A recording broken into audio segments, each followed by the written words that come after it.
Hi, and welcome to this episode of the Successful Franchisee's Beautiful View. Make sure to watch the whole video because I'm going to go through FDD review, franchise agreement review, and how to work with a franchising attorney to make sure that you understand everything that you're committing to when you purchase a franchise. I'll also share some tips on how to negotiate with the franchisor and different levels that the franchisor is in depending on their maturity. Please make sure to like, subscribe, comment, and even share this message for anyone that you know that's in the process of purchasing a franchise. Also, my new book is out. Even if we don't work together, it will help you shorten your learning curve once you own a franchise.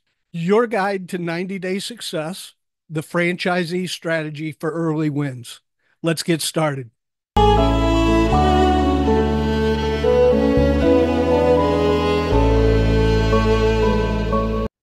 So you're in the process of purchasing a franchise.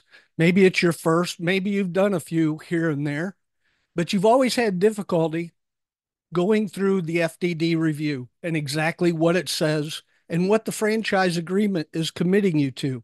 Remember, the FDD is required for every franchisor.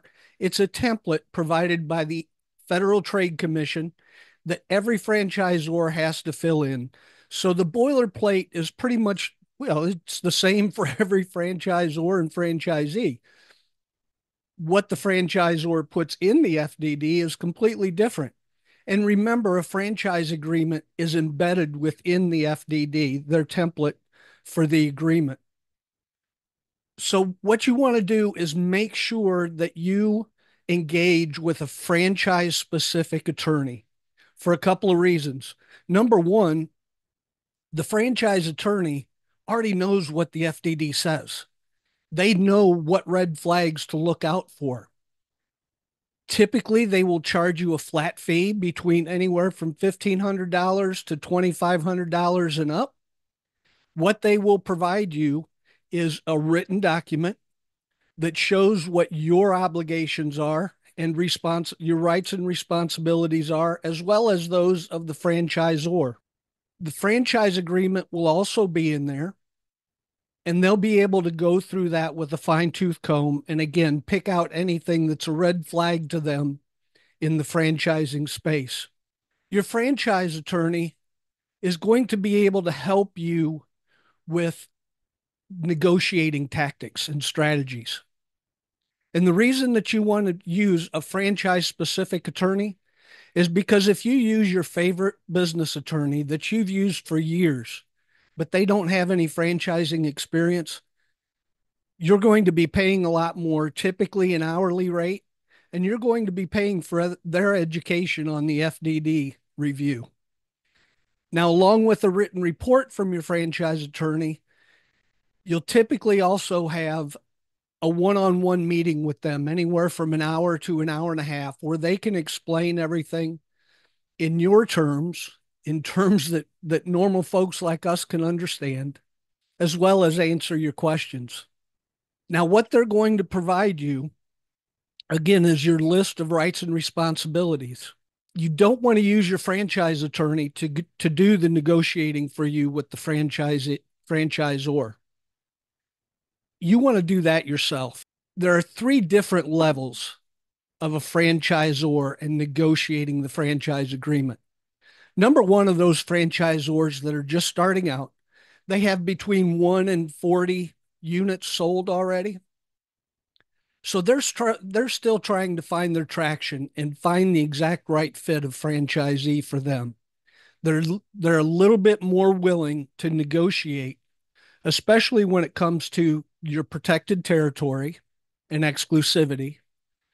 Some of the fees they'll negotiate, and possibly the indemnification for um, liquidated damages and how those are established should something go wrong in your franchise on down the road. Now, the middle tier are those franchisors that have between 40 and 70 units.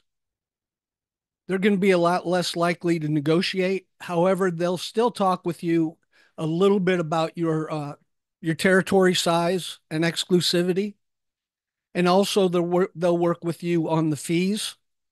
Once you get to the addendum and the legalese part, the indemnification and who's protecting whom and how it's protected, they're not going to negotiate with you on those.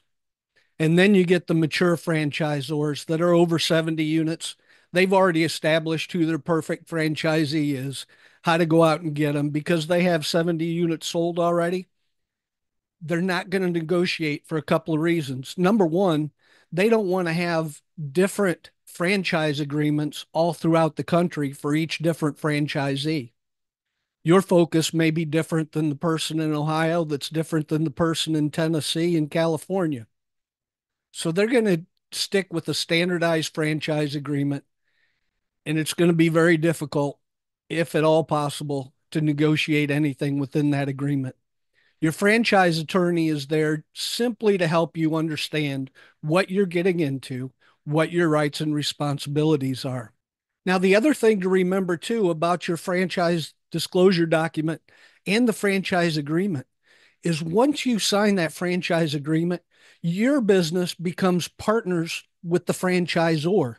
So this franchise agreement and FDD are now your protection to help your business.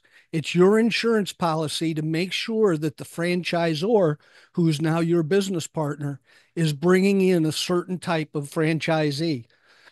Because in a roundabout way, all the franchisees' businesses affect each other because they all directly affect the franchisor, and the franchisor is now your partner. The other way that the franchise agreement is your protection is that, say that there's a change in the executive management, whether the franchisor CEO retires, whether the founder retires and hands it off to family members, or they sell to a private equity firm, your franchise agreement still stays in place no matter who is the franchisor.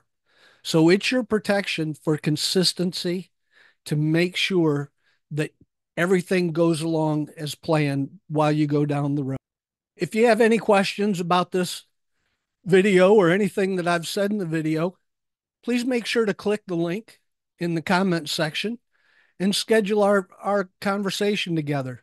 I'd love to get to know you and where you are in your journey to owning a franchise and business ownership, building your empire through franchising, as well as the link in the comments for my new book. Even if we don't work together, it will help you shorten your learning curve, get to cash positive flow quicker, and be able to build your empire. Thank you for watching this episode of the Successful Franchisee's Beautiful View. Stay safe and win every day.